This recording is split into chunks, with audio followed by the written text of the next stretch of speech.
In this episode of Fictional Hangover, we talk about immediate murder, the creepy fucking cabin in the woods, luring monsters into the closet with candy, and running off to get ice cream, as one does, in our discussion of The October Faction, Volume 1, by Steve Niles and Damien Worm. Damien Worm. Honestly, if he was born to be a horror artist with that name. Damien Worm. Hey everybody, welcome to Fictional Hangover, a podcast about young adult and new adult books, series, authors, and voice actors that is full of spoilers. And Damien Worm, illustrator. Do we need to include illustrators in our list?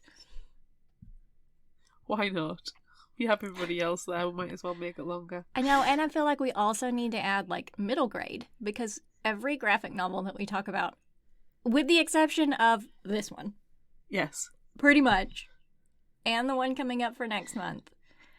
Oh, yeah. Are middle grade. A podcast mostly about young adult and new adult books. Yes.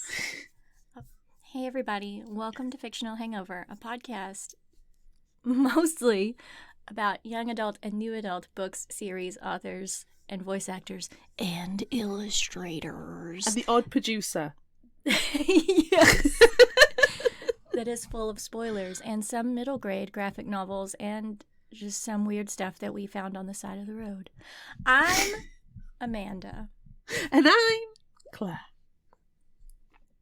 And today we're going to discuss the October Faction Volume 1, written by Steve Niles and illustrated by Damien Worm.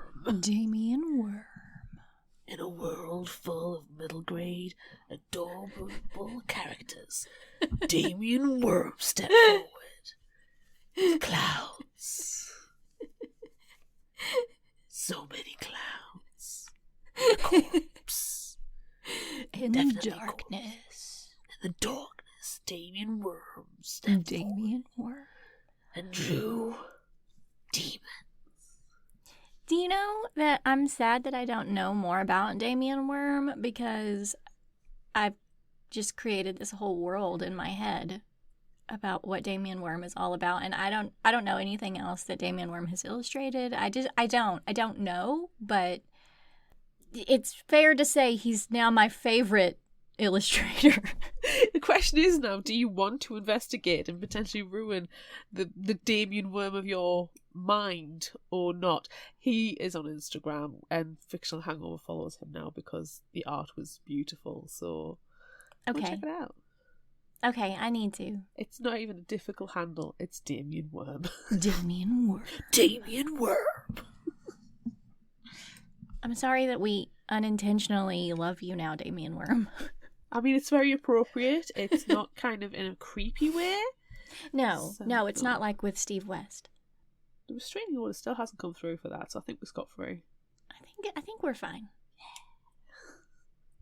I did move houses, though, twice. Since then. 3 times. 3 times? No, just twice. Maybe 3 times.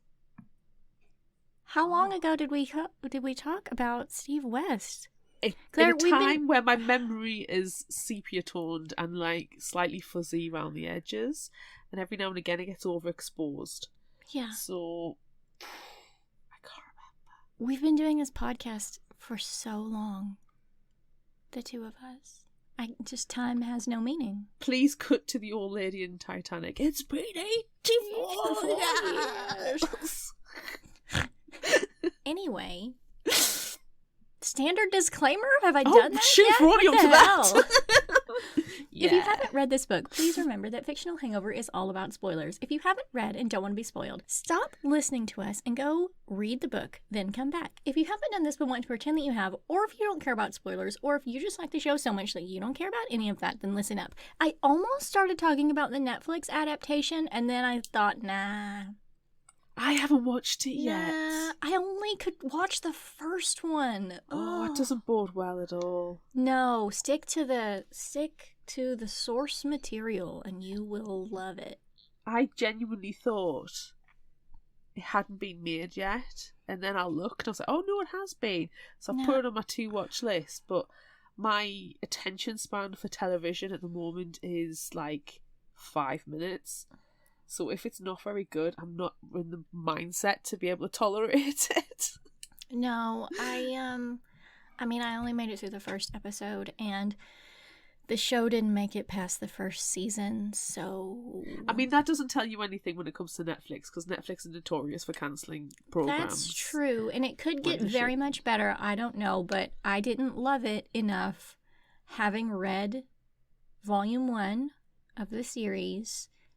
I didn't love it enough to stick with it past episode 1. So. That's fair. That's fair. It's no Umbrella Academy, which I was No. kind of going in. I mean, That was almost going to be my recommendation. yeah, I debated between two, and that was one of them, and I went with the other. Yeah. Anywho, background Anyway, info. background info. There's a Netflix. Don't watch it. Yeah. I mean, maybe you'll love it. I didn't, but maybe you will. I don't know. I have a very... My tolerance for rubbish is high. Like, I will watch some crap. I feel like it was the first episode was like goofy where it didn't need to be goofy. It's not a jovial graphic novel. But it wasn't like funny enough to carry it. It was just like, why are you acting like that? There's degrees of comedy, isn't there? And this I mean, without diving too far into the discussion, this is a witty comic. There are jokes. Yes. There's a couple of slapstick moments. So I can understand them inserting some comedy into the Netflix, but it sounds like they were trying to do something that it wasn't. Yeah. I'll watch it and I will report back. Okay. Anyway, background info. Yes. I read an interview with comicsalliance.com, and they were talking about comparing the Allen family to other spooky families. And Didn't do Steve that at all in Niles. summary. I know, what? Whoops. What? So Steve Niles says, no matter what you do, people find a way to compare it to something, and I think that's just a way to grasp it. I mean, that's what I had to do to pitch it. When I was first pitching it, I would go, well, there's a little Addams Family thing going on, but at the same time, the crazy family from the Texas Chainsaw Massacre was another one that I thought about. I mean, that's sort of the ultimate crazy horror family, but there's a long line of crazy family stories.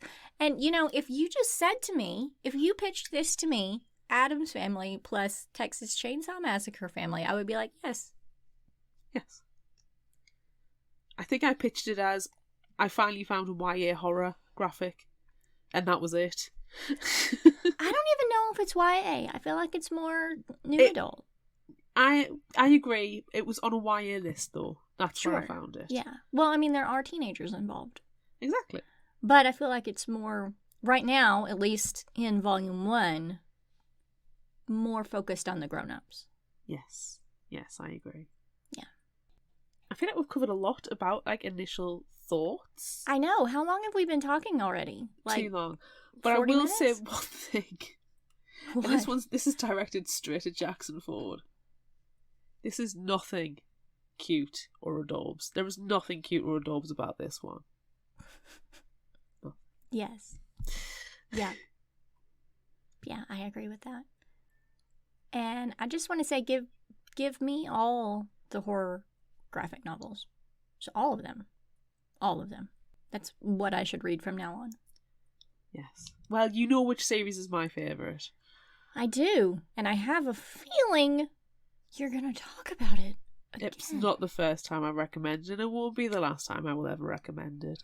I'm even hinting at it in my background. Yes. Anyway, Let's dive in. let us do that. The beginning began like this. Outside, Herbs Out of Time, Jeff spots a tall, thin woman with long, straight, blonde hair and huge black sunglasses getting into a flashy red sports car. Mother? Before he can question this further, Philip, the annoying jock, interrupts him, calling him Creepy Jeff, and spits some derogatory comments about his sexuality. Jeff points out high school ended last year, so he should grow the fuck up and go torment college freshmen instead. This pisses Philip off because he lost his scholarship due to a car accident that killed 3 of his friends. Luckily, he survived. This is, this panel is really, like, creepily done because it's just Jeff, like, solid black, pinprick eyes looming. And it's beautiful. Jeff knows Philip lied. He knows that Philip was driving. Philip protests, but Jeff reminds him that the dead don't like liars, and his friends are still upset with him. They're literally Nice like there. Hello, Philip. Ghostly friends. Philip. Yes, Philip. Why are we obsessed with monsters? This question is asked by a man, Frederick Allen, standing in front of a chalkboard with a long list of monsters on it. He's addressing a room full of students. Continuing, he tells them that monsters come from something inside us, almost always associated with evil, but not always. Humans are actually the monsters that go bump in the night, but when we think of monsters, we think of vampires, zombies, and werewolves, or something dark within our hearts. Regardless, monsters are in every aspect of human existence. As he dismisses the class, he is approached by his old partner Lucas, who he hasn't seen for almost 40 years.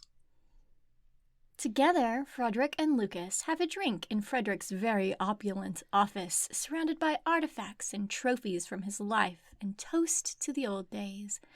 Lucas then mentions the Harlow family case, the last time they saw each other. The panels cut to a flashback. At first, a mailbox saying Harlow, so you know where you are, and Frederick and Lucas in a speeding car. Then, a creepy house the Addams family would like to summer in. Together, they approach the house, weapons drawn. Before they can get inside, a pack of werewolves attack, but Lucas says he'll deal with them as Frederick bursts into the house. Inside, a lone man in a very extra, is the only way I can describe it, spotted suit, greets Frederick and pulls a lever which causes a huge scythe booby trap, the likes of which Indiana Jones has encountered, to swing down. Frederick ducks out of the way and fires at the man. Cutting back to present, Frederick and Lucas are talking, Frederick defending teaching, though they're both rich enough not to have to work, and Lucas doesn't work because he's a fighter. They have a semi-cryptic conversation because they obviously know what's going on, but we readers have not yet found out who this mysterious little club is that Frederick mentions Lucas working for. Now, back to the reason Lucas is there. Frederick's wife, Dolores. What has she done now? Lucas was working a job and saw her with a man, Merle Cope, who slipped her a key. Frederick admits their relationship has been strained, and they are, at the moment, effectively separated. Oh no. Vivian, Frederick's daughter, is walking home. A group of girls give her shit and they look hideous, like weird, bulbous, deformed clown monsters. But when Vivian tells them she'll see them in 20 years, their appearance is normal. Soon, she's home at another mansion that looks like it is from the Addams family real estate portfolio. Saunders, the housekeeper, greets Vivian, who has just completed her last day of high school. Vivian asks after Jeff, who's locked in his room, so Vivian heads up. Jeff has something to show Vivian, a magic circle carved into the floor, but this one is more impressive than the regular ones they make. This one is smoking. Ooh! Ooh. Jeff managed to get his summoning circle to work, and inside his closet, he has what looks like the bastard offspring of Wednesday Addams and Pennywise the Clown. Jeff has There's no other better way to describe that. It's the only way I could describe it. I looked at it and went, what the frig? Who's been doing the nasty here? Jeff has no clue who this creature is. She was just, wandering around, as one does, so he snagged her. Jeff will let her go, but first he needs to show her to their father. Both Jeff and Vivian want to follow their father's footsteps and enter the family business, which is not teaching, by the way, but hunting. This creature will show what they are capable of. Will it? At a deserted storage unit, Dolores Allen steps out of her car. In her hand is a key to Unit 8, and the only thing inside is a casket, which she opens. The body of a human with robot parts is inside. Dolores tells the body to wake up. Ooh. That can't be good. Come on. Back in the flashback at the Harlow house, Frederick stands over the manically smiling body of the suited man. Lucas stumbles in from the fight outside. He's been hurt, but there's no time to dwell on that, as a woman wielding an axe comes for Frederick, and with a Lucas transforms into a werewolf and rips the woman's head off. Holy shit! That's not normal behaviour for Lucas! But it's also not something they can deal with right now, so Lucas jumps out of the window. Of course. As one does. As one does. Frederick can't follow as a baby's wail catches his attention. Frederick follows it and finds a baby in a crib with a toddler standing next to it. Back to now. Frederick has returned home. He can smell the distinct odor of ectoplasmic residue, as one immediately notices upon entering their home, and knows that Jeff and Vivian have been up to something. Don't do it too much, otherwise you get nose blind to ectoplasmic residue. Sorry. Jeff and Vivian have been caught, but it's difficult to disguise a summoning circle carved into the hardwood floor with all of the ectoplasmic residue smells. So what did they expect? Frederick asks, well, where is it? Jeff and Vivian point toward the closet, which Frederick opens and is promptly attacked by the Wednesday Pennywise creature. It's really strong and wraps his hands around Frederick's neck. Jeff and Vivian struggle to pull it off, so Frederick instructs Vivian to grab a mirror and shove it in the creature's face. This causes it to release Frederick and run. It seemed like the creature maybe kind of knew him a little bit. Ex-girlfriend. Probably. Frederick asks them, again, not to perform summonings in the house. Children will be just so naughty. Meanwhile, Lucas has gone to meet Merle. They exchange an envelope for a USB stick and are satisfied that their business is concluded. Lucas threatens Merle if he should ever see him again. No matter, Lucas must live with the guilt of screwing over his partner, and the only person who ever had faith in him. Damn. Yeah, fuck. Lucas wolfs out in anger. As one does. As one does. What did I do? Oh. At the Allen family mansion, the family sits down to dinner without Dolores. Like nearly every other family, Frederick asks what Jeff is going to do now that he's finished school a year, and if Vivian has plans now that high school has come to an end. They can't stand any more schooling, and both want to follow in their father's footsteps. But he doesn't want them to. Despite trying to be reasonable in their argument, Frederick puts his foot down. It's like that's going to work. Saunders interrupts dinner to alert them that the police are on the phone. Mrs. Allen has been attacked. Ooh. At the hospital, the police stop Frederick from seeing his wife. Dolores was found unconscious, but she's awake now and covered in superficial wounds.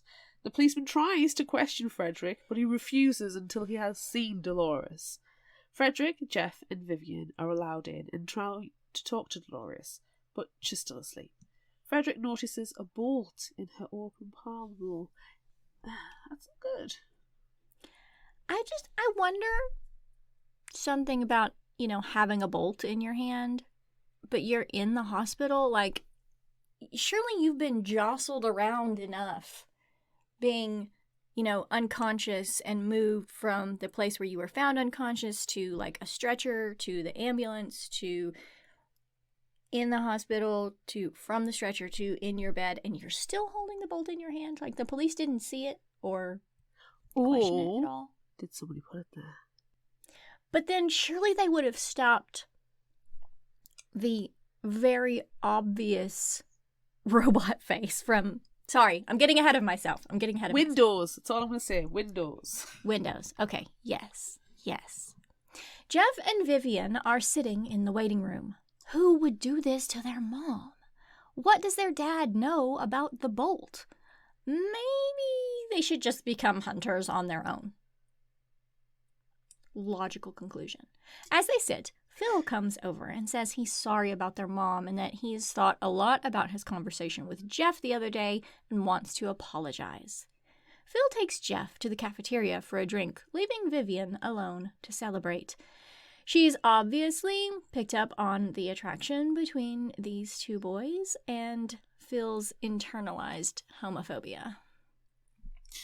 Meanwhile, back in the hospital room, Dolores finally wakes up. While Frederick romanticizes his memories of them, Dolores admits to her desperation for his attention.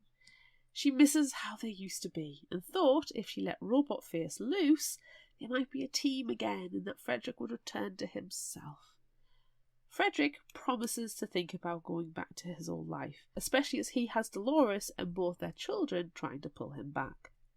Vivian makes her way home as her parents are obviously having sex in the hospital room and Jeff is off with Phil the jock.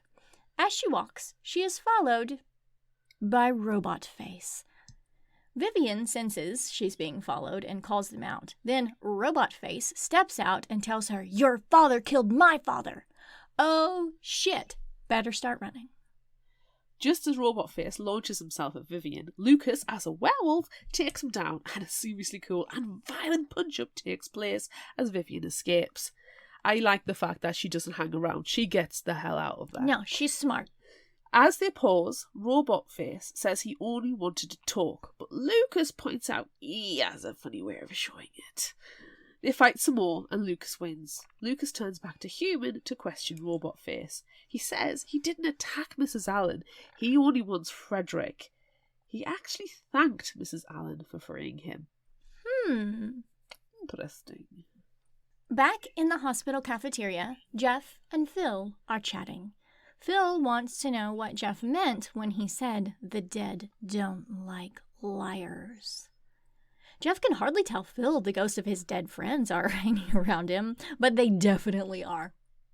Oh, yeah. As Frederick collects Jeff, Jeff reassures Phil that everything can be fixed. Back at the Allen mansion, Merle Corp is waiting to speak to Frederick. Merle confirms he gave Dolores the key to the storage unit for her to free Robot Face. Instead of watching Frederick's demise from afar, though, Merle wants a front row seat. Yeah, no. Frederick pulls a gun and shoots Merle through the throat and instructs Saunders to grab a shovel. Yes. Vivian is sure she saw Merle's eyes open. He's not dead! Please. Frederick is a professional and wham! He uses the shovel on Merle. While Jeff and Vivian are somewhat taken aback, Frederick points out that the family business sometimes gets messy. When someone threatens to destroy the family, why wait around? Get the messy business out of the way. He does have a point there, doesn't he? He does. Now, Frederick can teach his children how to dispose of a dead body. Family bonding time! Yay! Meanwhile, Lucas and Robot Face are sitting in a car. Robot Face is eating a very messy-looking burger and being very messy about it. But in all fairness, it's been years since he's eaten anything, so he kind of probably forgot how, plus he has a robot face. Finally, they formally introduce themselves to each other. Lucas, meet Dante, aka Robot Face. Dante, meet Lucas. He sometimes turns into a werewolf. Lucas asks Dante to tell him what happened so maybe they can figure out something. What the heck is going on? Communication. Communication. Dante knows his dad wasn't well, but he is loyal to the man who saved him. He doesn't remember much. It was a dark and stormy night as he was being carried into the woods by a mysterious man. The mysterious man beat Dante to a pulp within an inch of his life and then just left him. Dante's father found him and fixed him, and he's done that for other kids too. One night, Frederick came and shot his dad. Lucas remembers that night. He was actually there, but he was out getting the other guy, the mysterious man who beat him up, because it seems they worked together.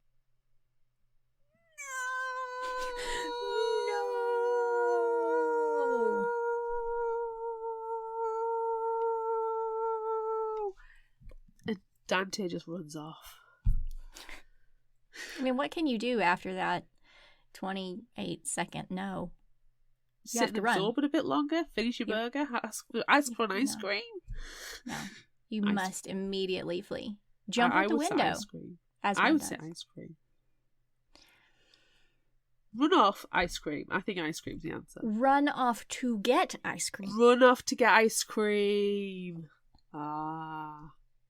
I like that one. Ice cream or ice cream? Ice cream, you scream, we all scream for ice cream. We all scream for robot face.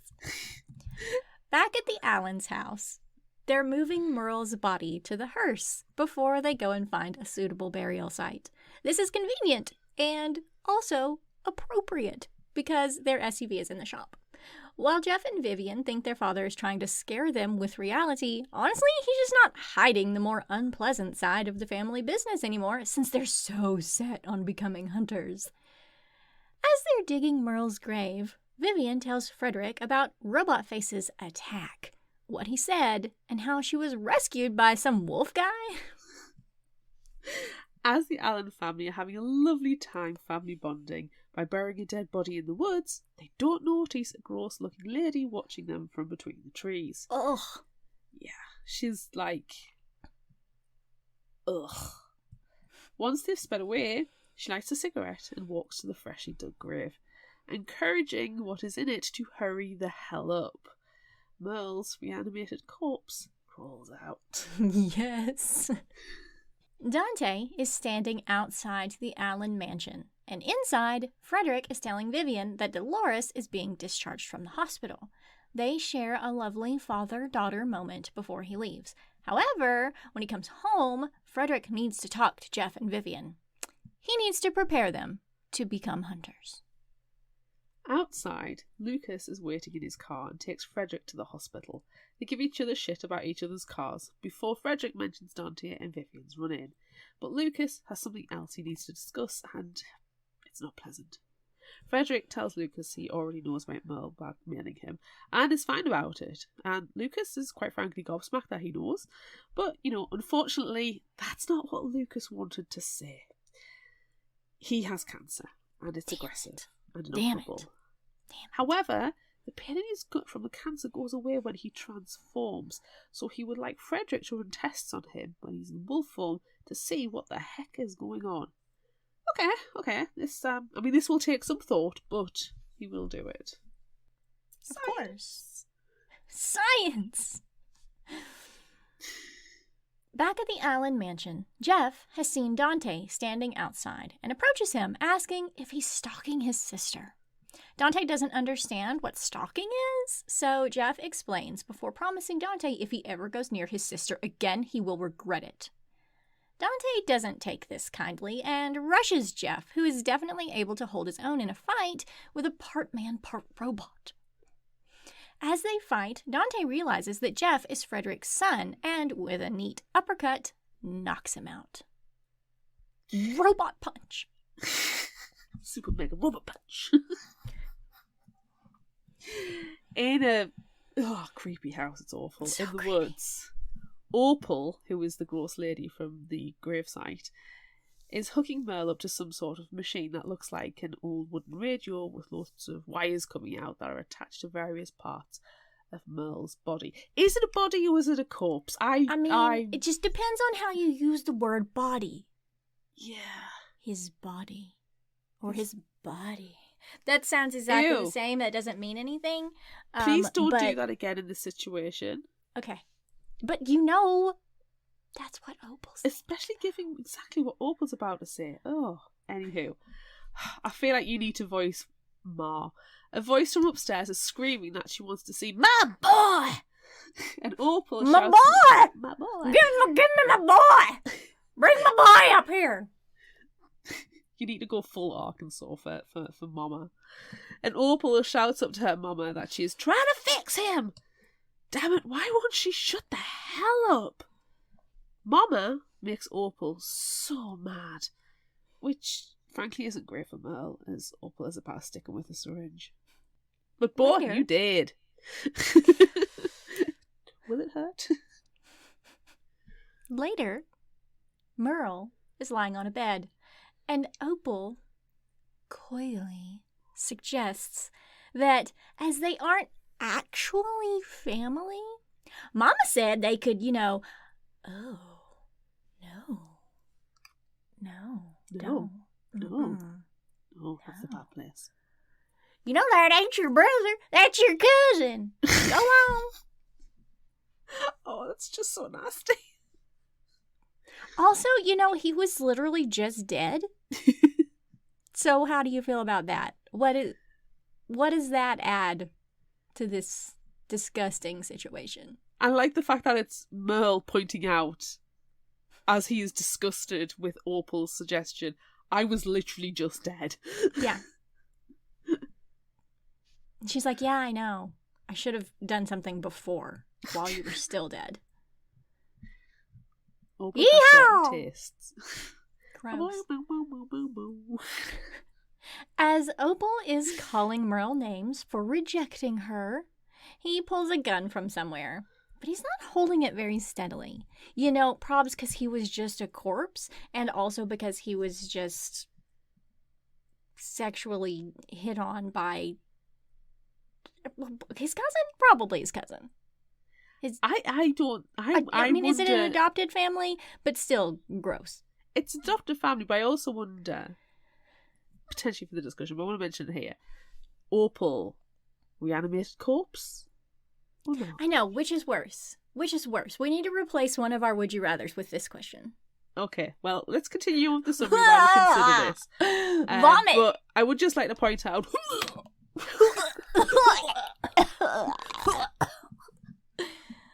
Let's just move on. Meanwhile, yes, we have a meanwhile. We're good. We're good. Thank goodness we're out of that fucking cabin in the woods. Meanwhile, Frederick fucking cabin in the woods. Hey! Sorry, I'm sorry. We're going from one horny couple to another because we're going to Frederick and Dolores, who are outside of the hospital. Lucas isn't there to give them a ride back, but thankfully Vivian is, and she has the hearse.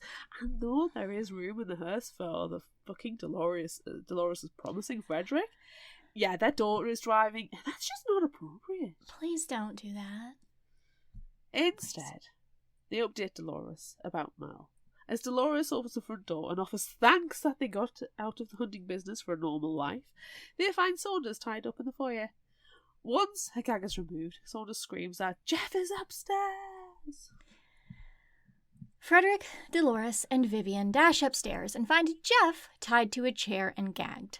Next to him is Dante with a nice, sharp-looking double-headed axe.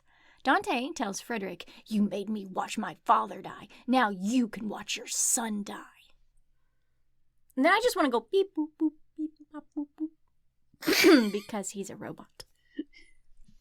Part robot. Robot face. Why are we calling him Dante? His name is clearly Robot Face. Because his name's Dante. It depends Would on the you situation. rather be called Dante or Robot Face? Do you think Dante and Murderbot are related? No, but I think that Murderbot would teach Robot Face a thing or two. Yeah. Anywho, unfortunately, we're going back to the cabin in the woods. No. The fucking cabin in the woods. And Merle is getting dressed. No. What does that mean? The panel could go either way. Is he just getting dressed for the day?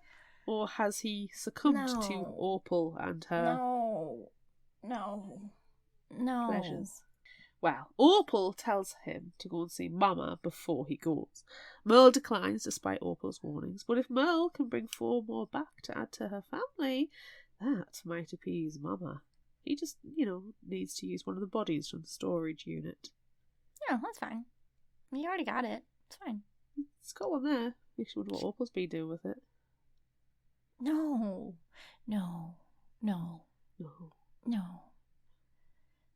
Ugh. Ugh. Back with the Allens. Oh, thank God. Dante, robot face, is still threatening Jeff as Frederick tries to calm him down. Frederick reveals that he locked Dante away all this time to protect him from his siblings. They're still alive? Well, no. This revelation enrages Dante, and he lifts the axe for a wide swing. Meanwhile, Dolores has grabbed a weapon from the wall and throws it at Dante, hitting him in his robot face and knocking him down. Dolores takes Dante's axe and then beats the robot snot out of Dante. Her final blow is to kick him out the window. And then she just jumps out after him, which is amazing. She's totally Spartas him and then joins him. It's great. Yeah, it's amazing. She's badass. Well, this fight continues outside, but it's even more cinematic because it's raining and you have the mansion as a creepy backdrop. It's good.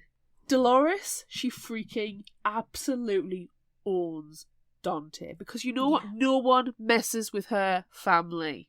No. In the meantime, Frederick, Jeff, and Vivian have made their way downstairs quite calmly.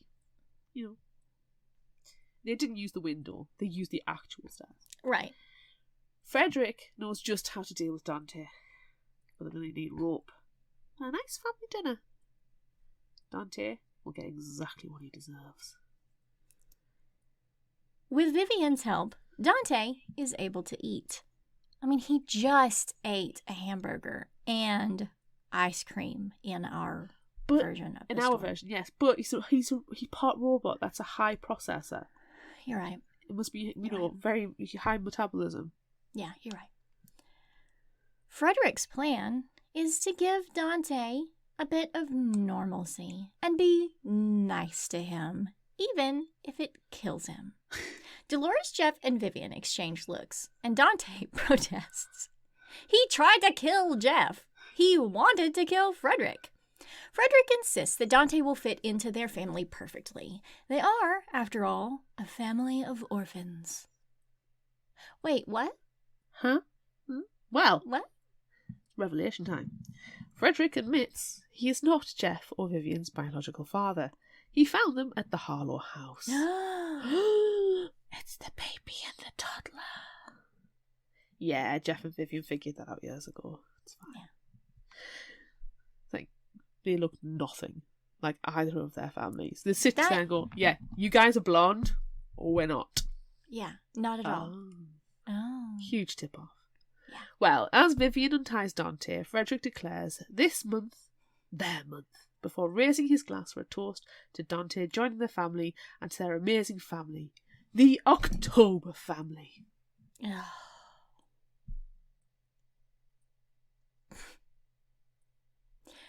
Meanwhile, as he's investigating the woods, the sheriff receives a call about kids vandalizing the high school again. He'll deal with it once he's done here. The sheriff is standing over an open grave. I guess he's gonna have to talk to Frederick Allen about this. End. Well, there is volume 2. Yes, and there's volume 2. Everyone, go and have a think about some of the things we discussed in the summary. Like the creepy sex house in the woods. The fucking cabin. The fucking cabin in the woods. Or about eating ice cream. Those are your only 2 options that you can think about. And then we're going to share a promo from another show. Ice cream. Have you ever wondered what Tina Fey has in common with Jonathan Swift? Or how Star Wars is connected to feudal Japan. Or just how pervasive Shakespeare's influence still is. I'm Rhonda. And I'm Erin. And our show Pop DNA explores the literary and historical roots of your favorite pop culture works. Like the Greek mythology and early 20th century feminism echoed in the film Wonder Woman. Or the classic dystopian fiction and real-life political revolutions that informed the Hunger Games. Every month, we bring you a deep dive discussion of a selected pop culture work, featuring jokes no one will think are funny and literary references no one asked for. Find us at thepopdna.blog. Or anywhere you get your podcasts. By the way, Shakespeare is bigger than Disney. Nothing cute or adorable about this one, was there? Nope. I do enjoy horror graphic novels. Oh, I just loved how gruesome the artwork was, especially, and we talked about the panel in the summary. Jeff, like, completely black, talking clearly about ghosts, and it's just eyes. Yeah. Like, the three So friends as well. Yeah. They're really creepy. Like, And the girls just... Ugh. yeah, they were awful. They were awful looking, and then, like, the next panel, oh, nope, they're just, like... Just normal. just normal teen bitches. Mean girls. That's what I like about horror graphic novels. They use shading and high density, like black areas, so well. It's just solid pieces of black and all the shadowing, and it's just so creepy. It's And just the blood splatter, delicious. brilliant. It's nothing like any of the other graphic novels that we've covered, because they're always being cute and adorable and big and fluffy and no straight lines, and this is just grit and darkness and dull colours. Like I think the brightest bit was Dolores' sports car, which was bright red in the first couple of panels. Yes, yeah. The hospital room was also bright because it's a hospital room. Yeah, it's a hospital room. Yeah. I feel like I exist in these extremes, like 100% precious and adorable and ridiculous. Yes, there for it. Or full of darkness and blood and murder and monsters. Yes. But then when you do like the middle, not for me. I agree. I think I'm very, very much the same. I always say I'm like this emo goth kind of person. You know, I want black, I want vampires, I want bats, I want pumpkins as my aesthetic. I want horror graphic novels and Fangs, all the fangs, all the time. You know, if it's not big thick eyeliner with a on fleek wing, is there any point? You know, it's just I exactly. But it's all internalized, and then on the outside you get blonde. Am I your insides? Potentially. Because look, if I poke, can you feel it? Hey. Ah! hey. Yeah. It was nice change of pace to read this one. Yes. There was a couple of things that niggled us a little bit. I know as a reader, especially, you know, it takes, not everything's revealed all the time. We don't know what this club is that Lucas is talking about. Right. From the beginning. And it's probably the one of the few things that's carrying over as a story arc point without having read further than volume 1. Hopefully you do get the answer to what that is. I imagine you do. Yeah. Obviously, Opal will play a bigger part in future volumes. Yuck. But, I mean, you gotta love her because she's horrible. Oh, yeah. She's dreadful. She's so grotesque. Do you think we'll ever get to meet Mama? I hope so. Mama. Opal, where's my boy? Bring me my boy. Bring me my boy. Where's my boy? I need my boy. Bring him up here to me. She's probably like a big, disgusting, like monstrously obese creature of a woman. She's going to be one of the extremes. She will be either that, or she'll be a tiny, withered, so frail that she frail, can't but very move. pointy. Yes, jagged edges. Yes, I kind of think like Bates kind of mom. Yeah. I could see It's that. okay, Opal, if you want to go and fuck a corpse. No, it's not. Don't. It's cool. It's okay, Opal, if you want to go and fuck your brother. Oh, cousin. My baby daddy's my cousin, father, brother, and nephew, all rolled into one. Not to stereotype, but Jays, yeah, that's a bit of a stereotype. But 100% to stereotype. But 100% a stereotype. Yeah. But you know what else? I actually we said it at the beginning when we were talking about the Netflix. You said it was too funny. The Netflix. It wasn't the same. Yeah. It wasn't the same, and also I was really thrown off because Frederick and Dolores. Frederick is white and Dolores is black, and they are a beautiful couple. However, their children are clearly their children. So I don't know, like, I mean, are they just a family? And that's fine. But, you know, I read the graphic novel and I was like, oh, they're going to be adopted and it's going to be fun. And nope, they are a family. Biological. Yes, they are a biological family. Okay, interesting. And Dolores is badass, of course. She's amazing. But she's not like, oh, let's fuck all the time. I'm going to jump out a window. I was surprised how horny Dolores was. I know. She was so horny. That is my surprise, actually. That she was so horny after being in the hospital and potentially, you know, comatose a little bit for a little while. Like, I've been in the hospital a lot, and it's not a good time. No, there's nothing about hospitals that I mean, there will be for certain areas of the internet that hospitals will rev your engine, but I wouldn't have said in this instance it was one of those. No. I don't think there's anything horny about hospitals. No, hospitals are not horny places. No. This book was actually very horny thinking about it. It was just Dolores. And Opal. And that's, and Opal. And that's, I mean, no, just forget that we said and Opal for just a second because I was going to say, and that's fine. But then you mentioned Opal and then that's not fine. No. Nothing about Opal is okay. It's gross. It's horrible. And let's forget that it happened. Do you know, every time you're like, oh, yuck. Right, oh, thank goodness we're back with the Allen family.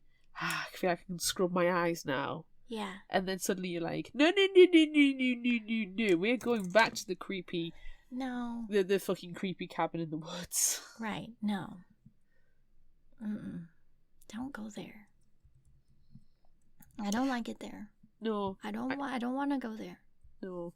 And how close is that cabin to where they buried Merle that she was just like out wandering? I mean, that she was there lurking. I feel like she's probably been lurking around and like following them around in the background.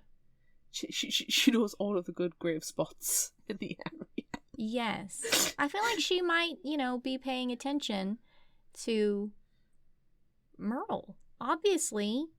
So she's just like following Merle around, stalking him, dreaming about him. Her cousin. I'm gonna fuck you. Stop it. No. That's what she's saying in the, like, she's like stroking a tree, smoking her cigarette. You got wood, I've got wood. No. Oh, no. No, stop it. Stop it. Move on. Speaking of, I did enjoy the levels of sarcasm and sassiness in this. Like, it was... Yes. It was appropriately levelled humour. Yes. Like, from one of my favourite panels was actually the bastard child of Wednesday Addams and Pennywise the Clown.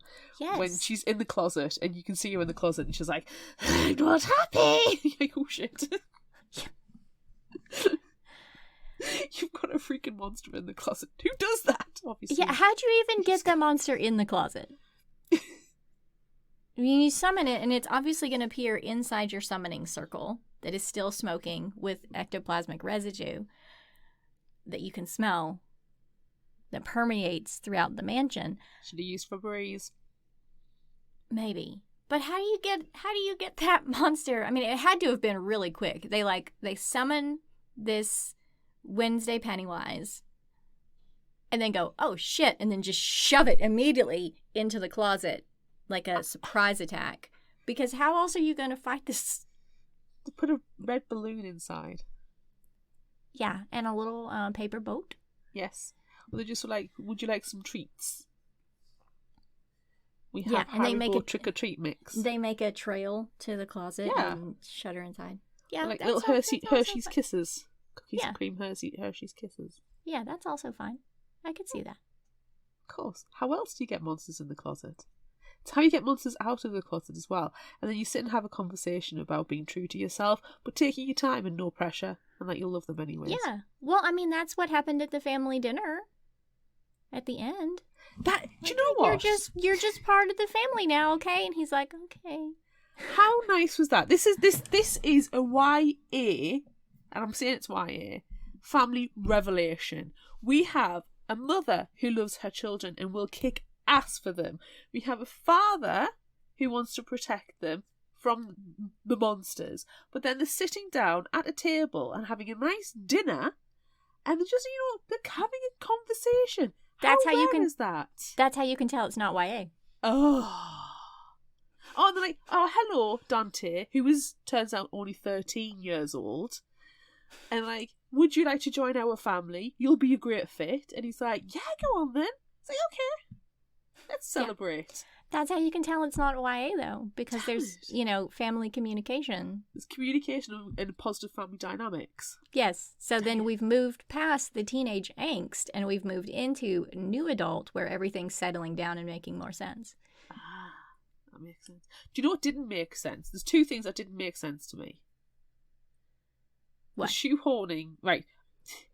No. Vivian says it's the last day of a high school, but it's October. Is that a thing? I need to clarify. Would you finish high school in October? No. Okay, never. Didn't think so. There's never a way that you could finish high school in October because it would either be, like May or June, summer, or December if you're finishing like mid-semester. There's no way. There's no way it could be October unless, I guess, she's homeschooling or doing like a virtual school online. But she's not because she goes to a school and there's bitches. Yes. This is what confused me because I thought, hang on, by this October month that this is taking place in, clearly established at the family dinner that the month is October because Vivian says the month is October when Frederick says I don't even know what month it is.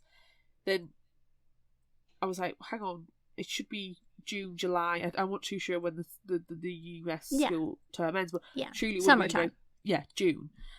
So that felt wrong. And then I was like, unless she's had to redo classes, but I don't think Vivian would have had to redo classes. No, and even if she had to redo classes, it would have been summer school, which then would have had her finishing by August.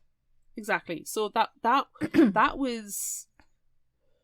like an absolute shoehorning just to try and get it to be called the October faction to make it fit in. Yeah, that was weird. And I didn't like it. That was painfully shoehorned. Unless every month is October, which I would be okay with. If every month is October for the Allen family, I am totally okay with that, and I am on board. Yeah. The other thing was that Lucas says he hasn't seen Frederick for almost 40 years. Yeah? Yeah. Lucas helped with the Harlow house, which is where he got his werewolf lycanthropy. Yes. And he got hurt. The Harlow house is where Frederick picks up Jeff and Vivian. But maybe they've just finished high school. Maybe it's an exaggeration. haven't seen you for like 40 years. It's an exaggeration. I hope it's an exaggeration. Because otherwise, it just means that time is messed up in this universe. Which, you know, if that's the case, that's the case. Well, you know, if it's always October, then yeah, time is messed up. Yeah. But I was kind of like, it wouldn't have been... I would have felt a bit better if it said 20 years instead of 40 years or something. I don't know. It just felt weird. 15? Yeah, but I'm sure he said at one point as well, Lucas pointed out that he had met Vivian and Jeff, and it could have been when they picked them up from the Harlow house, because Frederick says they're bigger now. Yeah, but they were, you know, like 2? Yeah. And a baby? Yeah. So the implication is that Lucas, like, as I was reading it, that Lucas has met them since. But obviously, it could just be turn of phrases. It could be, yeah. And it just rubbed me the wrong way. Yeah. Small things. Literally Sure. small things. And we have just fabricated why they happened, and we're both still okay with it and still want to read more. So, Fine. Yes. it's fine. 100% on board with that. Yeah. Can I tell you my favorite part? Yes, please. My favorite part is immediately shooting Merle Yes. and then bashing him with a shovel. Waiting for the double tap, and I appreciate the skills. Yes.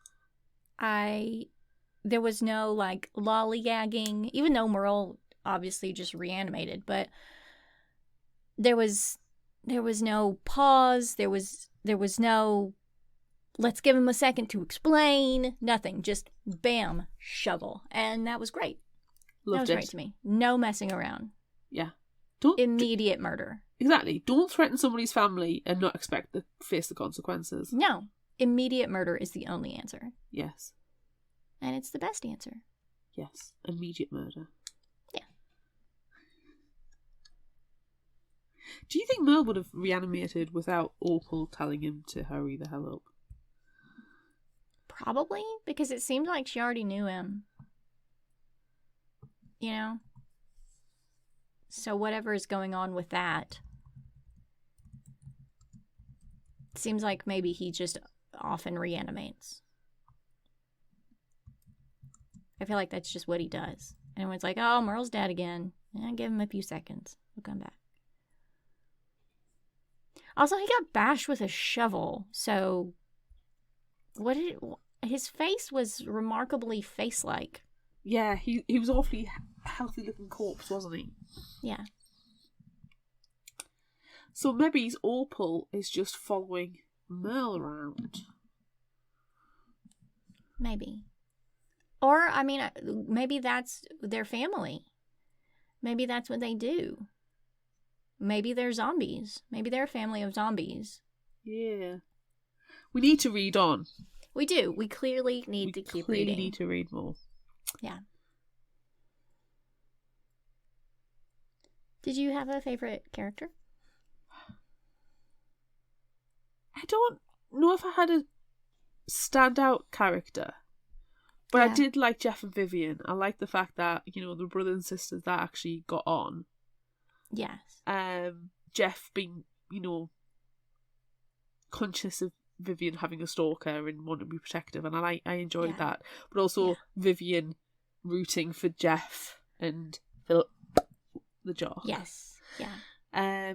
They gave off like the Wednesday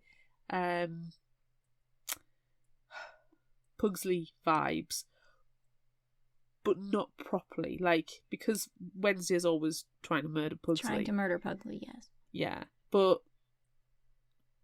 in a more loving fashion, in a supportive fashion. And again, it's rare in YA, so is this YA? No.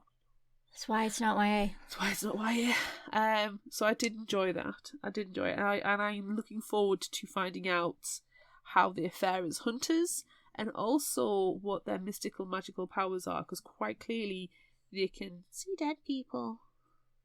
Yes. I liked Teacher Frederick from the very, very, very, very, very beginning. I want to go to that class.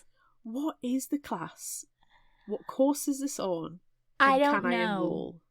That's all I want. Do you know how last week when we were trying to reform the educational system and meet Yes. the bad Damien? Yes. Right, Yes. well, this is one of the classes that I want to, instigate. Right. Yeah, we have the classes where you learn, how to be a proper human. And then we have the classes where you learn about monsters. And then you have the class on vomiting acid. Yes. Yeah, I don't know School why reform of school should be. monsters. Yeah. Yeah, I don't know why anything should be different than that. More school reforms needed. More school reform. Nice. Is it time for Would You Rather? I think it is.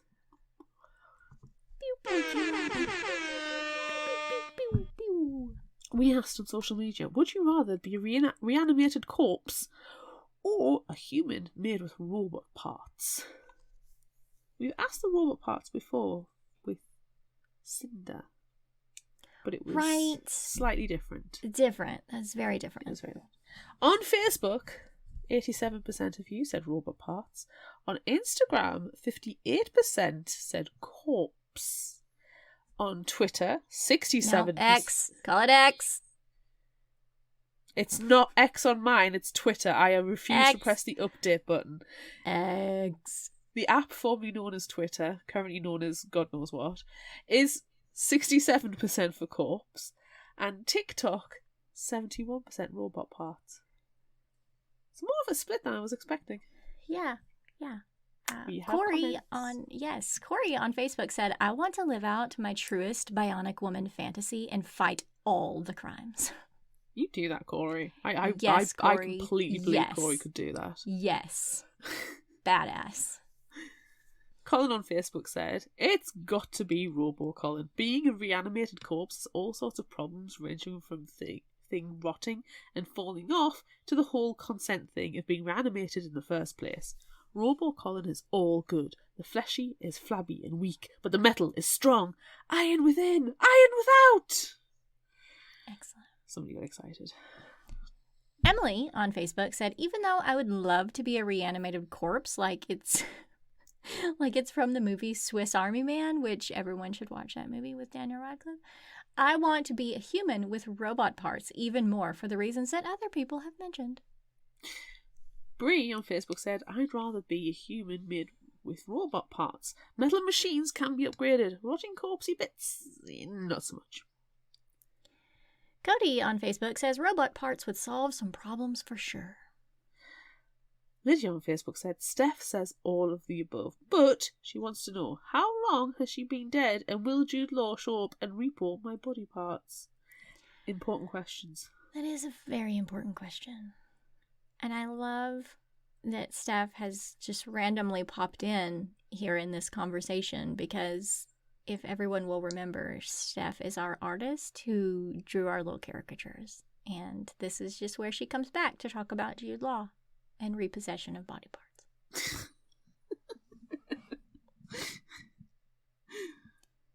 Vincent on Facebook says, reanimated corpse all the way. Double tap to the head will sort him out. Human made with robot parts will be too tough to beat. I've seen the Buffy episode. I've seen that Buffy episode. It's a rip-off show, don't watch it.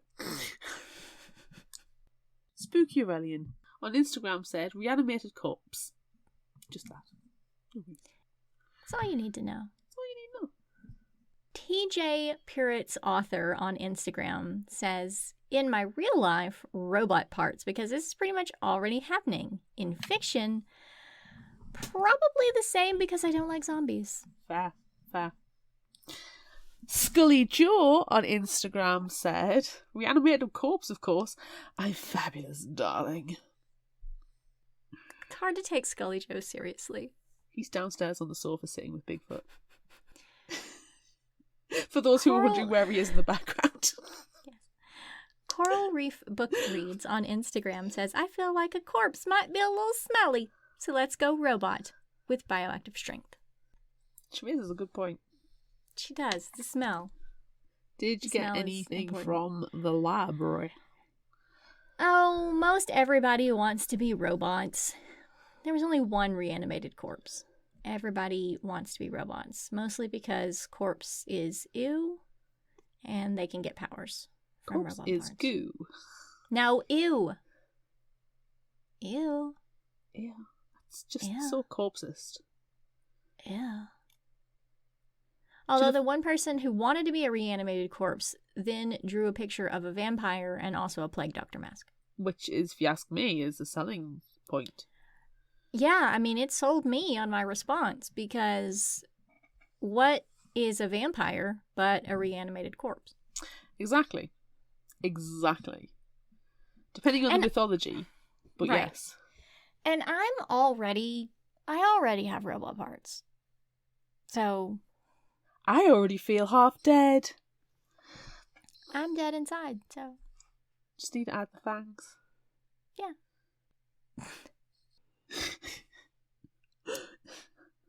Would you rather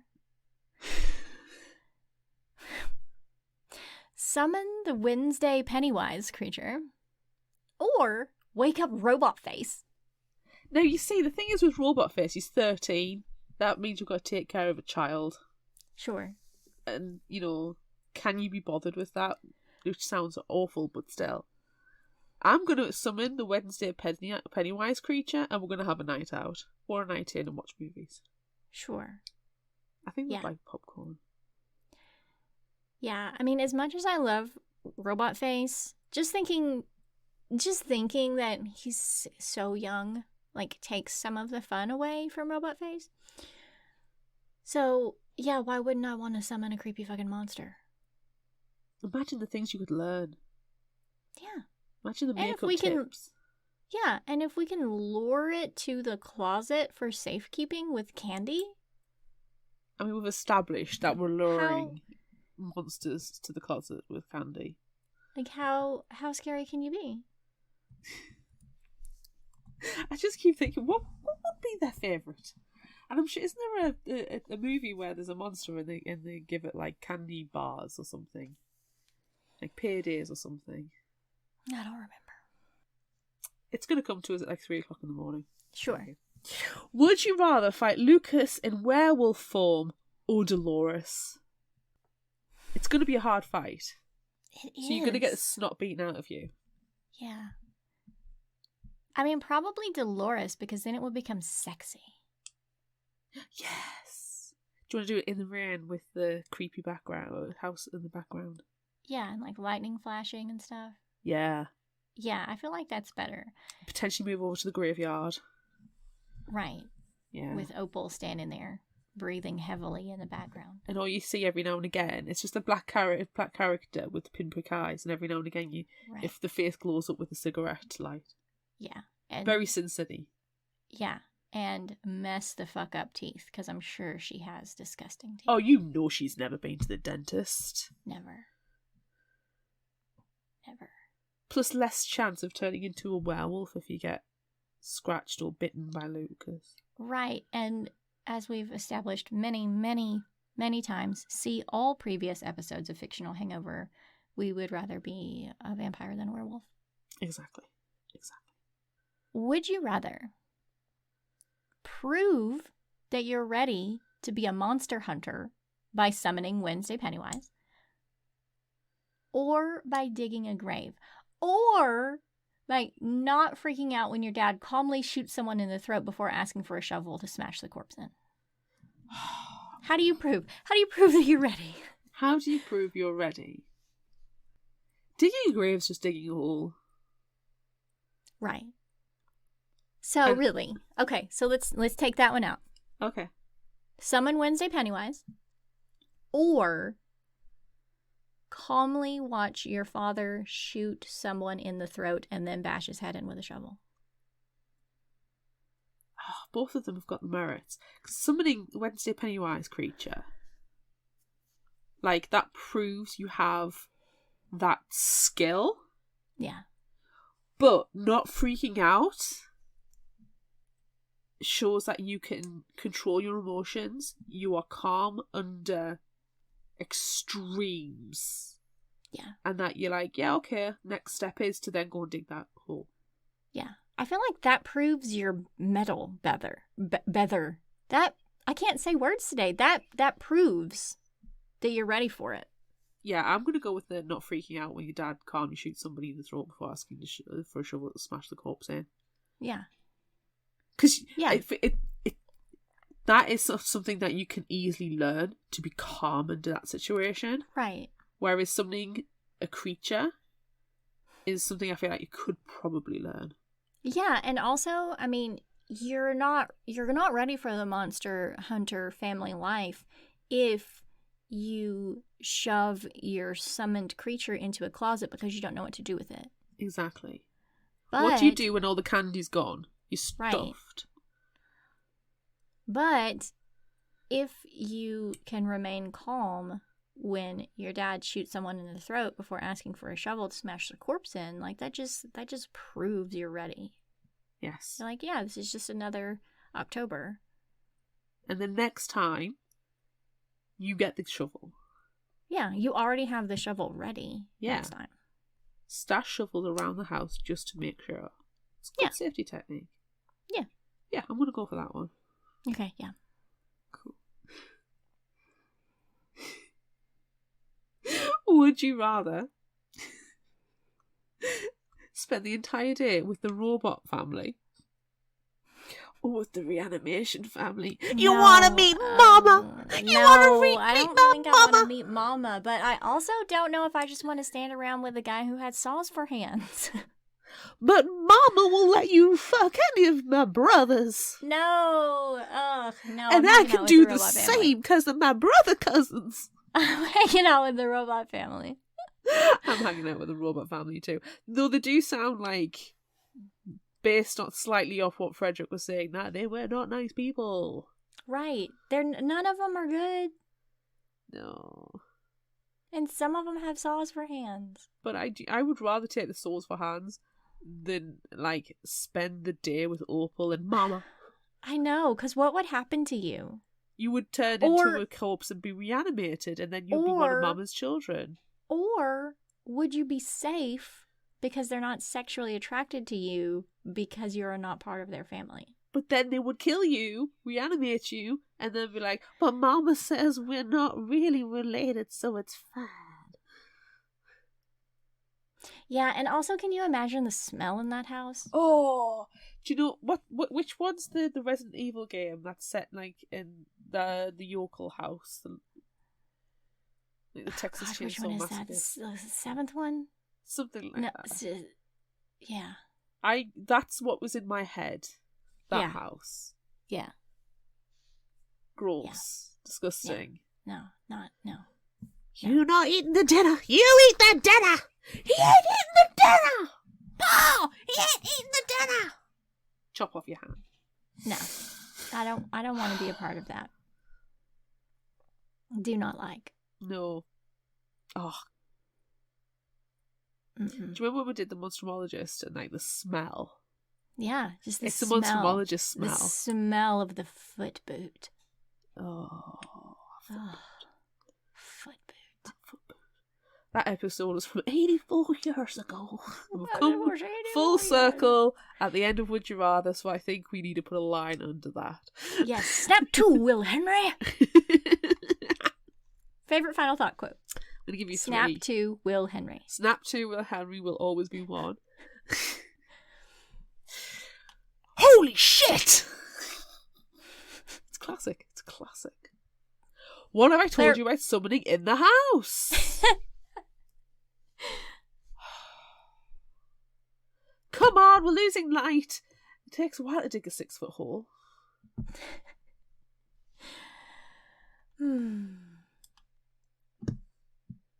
Okay. You talk to me like I'm an old woman one more time, and I will take you out. Thank you, Dolores. Love that line. Thanks, Dolores. Beautiful day for a homicide, isn't it, my man? Yeah. I also like shovel, sir. Thank you, Saunders. Sean Saunders is an underrated character in this book. I want more of her. Yes. Yes. And I guess you have to, make it sappy and say, it's amazing what a little kindness can achieve. I mean, they're not wrong. They're not. They're not wrong. All right. If you liked this, try this. What are you going to suggest? No one is surprised. The Umbrella Academy. No, I'm going to suggest Something is Killing the Children, because it is one of the best graphic novels I have ever read. I cannot wait for the next volume to come out. I've read through the House of Slaughter books as well. I need more. Why haven't we talked about this on the podcast yet? I don't know, Amanda, and I'm very distressed that we haven't. It's probably because we have only been doing cutesy, super fluffy middle grades. Cute and adorbs. And it's not Cute and adorbs. It's not. And it's going... I don't know which network's picked it up, but it is going to be turned into a television series. And I'm very excited. Excellent. Freaking love Erica Slaughter. Hence my mask behind me. My Erica Slaughter mask. I will cosplay it one day. Right, so it's by James Tynion. It's the monsters who should be afraid. When the children of Archer's Peak, a sleepy town in the heart of America, begin to go missing, everything seems hopeless. Most children never return, but the ones that do have terrible stories. Impossible details of terrifying creatures that live in the shadows. Their only hope of finding and eliminating the threat is the arrival of a mysterious stranger, one who believes the children and claims to be the only one who sees what they can see. Her name is Erica Slaughter. She kills monsters. That's all she does, and she bears the cost because it must be done. Oh, I love it so much. Shout out to Richard, who bought the first volume for Colin. And then I got to it. And now it is Claire's. And now it is Claire's. And Claire has read them all and Colin has not yet. We should just put it on the schedule. I'll just bump it in there sometime. Yeah. The thing is, though, with it being a graphic novel and a pleasure to read, it can just be bumped in whenever we need it to be. That's right. That's right. What have you got? Tell me. Okay, so yeah, like you, I was going to go Umbrella Academy, and then I decided, no, I will go Lock and Key by Joe Hill and Gabriel Rodriguez. I love Lock and Key. I love the TV show. I don't love the TV show more than I love Umbrella Academy, but I love both of them better than I love Oktoberfest. I have not seen the Lock and Key TV show. It's fun. I've heard good things about it, but the books are a different matter. We've got all of the books. Right. The TV show is fun, but it's also a little bit annoying. But, I mean, yeah, to be expected. Yeah. Anyway, Lock and Key by Joe Hill and Gabriel Rodriguez. It's a very short summary. Lock and Key tells of Key House, an unlikely New England mansion with fantastic doors that transform all who dare to walk through them.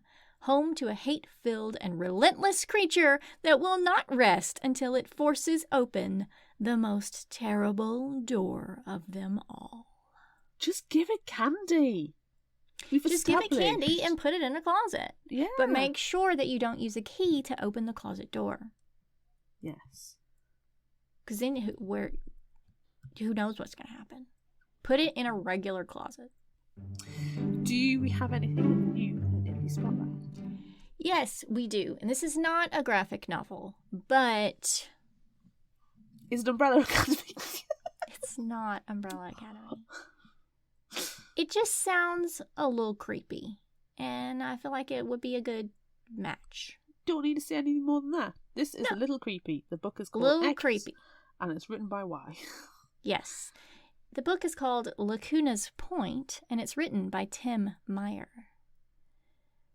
3 years ago, Ellie Brower's daughter went missing somewhere in the heart of Virginia. Today, Ellie receives a mysterious text message that leads her to believe her daughter might still be alive. She follows this rabbit hole to the coastal town of Lacuna's Point. But there's something wrong with this place. The town's only constable is zero help and downright hostile. There's a beloved mayor who presides over town affairs, but no one has ever seen his face. Meanwhile, an enormous clock tower holds something sinister behind its cyclopean eye of time. As Ellie unravels the mystery of her missing daughter, the town begins to change. Its geography, its spirit. Slowly, this homely paradise transforms into a nightmarish dream world. And not just the town. The people are slowly evolving into something else. Ooh. It sounds creepy, and like whenever I need horror, there's one place that I go. I get emails and notices from this publishing house. It's called Dark Lit Press, and we get notifications and emails from them all the time, and all of them sound just like great cheesy horror, but some of them are really like dark. So I like looking through those emails. Nice. Yeah. Oh, that sounds like a good pick as well. Yeah. Okay. Well, that's it for this episode of Fictional Hangover. I'm Amanda. And I'm Claire. Join us next time as we discuss Mysteries of Thorn Manor by Margaret Rogerson with superfan Bree for the discussion. Yay! Look out for our Would You Rather polls on social media. Don't forget about our book club and monthly challenges on Facebook. Be sure to visit our shop on Redbubble at fictionalhangover.redbubble.com for all your favorite Fictional Hangover themed merchandise, and become a patron of ours on Patreon at patreon.com/fictionalhangover. Until next time, remember, the only cure for a fictional hangover is another book.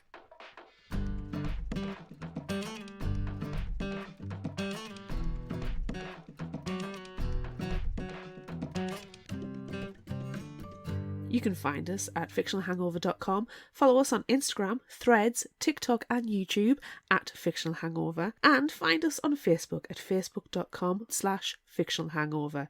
If you like this episode, check out our others and be sure to rate, review and subscribe so you don't miss out. And finally, special thanks to Liz Emerson for our music. You can find her on Facebook and Patreon. Thanks for listening.